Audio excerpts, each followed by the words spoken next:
33 કરોડ દેવીને જે ખબર નથી તો ચાલ હવે જીરણિયા તળાવે જાઉં અને 33 કરોડ દેવીને મારા મુશના માવળે બંધેવાન કરું.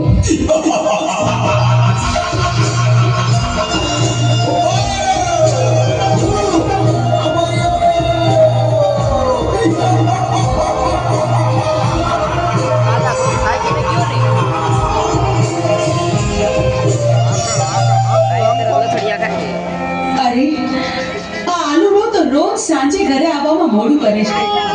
પોઠિયો ચારવા ગયો પણ હજી આવ્યો નહીં. ક્યાં ગયો હશે? અરે દેવી, આરડો પોઠિયો ચારવા ગયો હજી કેમ નથી આવ્યો? ખબર નહીં પ્રભુ. આ સાંજ પડવા આવી આટલું મોડું થઈ ગયું છે તોય હજુ આવ્યો નથી. મને તો ભારે ચિંતા થાય છે. દેવી, ભસ્મ કણકણ અમીનો કૂપ લાવો. પ્રભુ, એ અમીનો કૂપો ને ભસ્મ કંકણ આલુડાએ હટ લીધી હતી ને એટલા માટે મેં એને આપી દીધું. અરે દેવી, તો અનર્થ થઈ ગયો. એ આલુડો એક માયાવી રાક્ષસ હતો.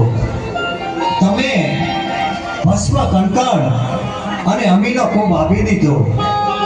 ભસ્મ કણકણ માથે ચડાયું, અમીનો કૂપ પી અને અમરિયા નામનો દૈત બની ગયો છે. દેવી,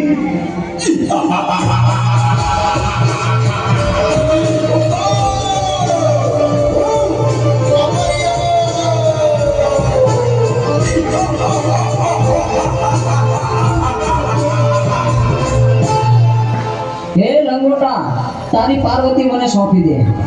અરે રાક્ષસ, તો હું જેમ નાચું એમ મારી સાથે નાચ. શરત મને મંજૂર છે.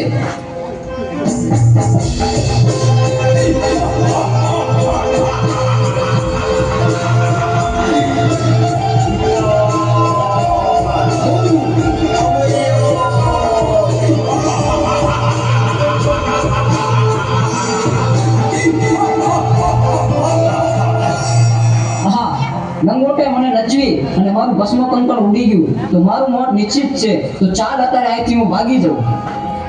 પ્રભુ, પ્રભુ, આ અમર્યો રાક્ષસ તો ભાગી ગયો. હવે શું થશે પ્રભુ? એ તો ભોળી પ્રજાને રંજાડશે. પ્રભુ, પ્રભુ, આનો કંઈક ઉપાય કરો. અરે દેવી, આનો ઉપાય એક છે. 100 મહિનાની નિંદ્રું લઈને ચોટીલાના પડોપરમાં ચામુંડા સુતા છે. તો ચારણ જોગીને બોલાવું, એને જગાડે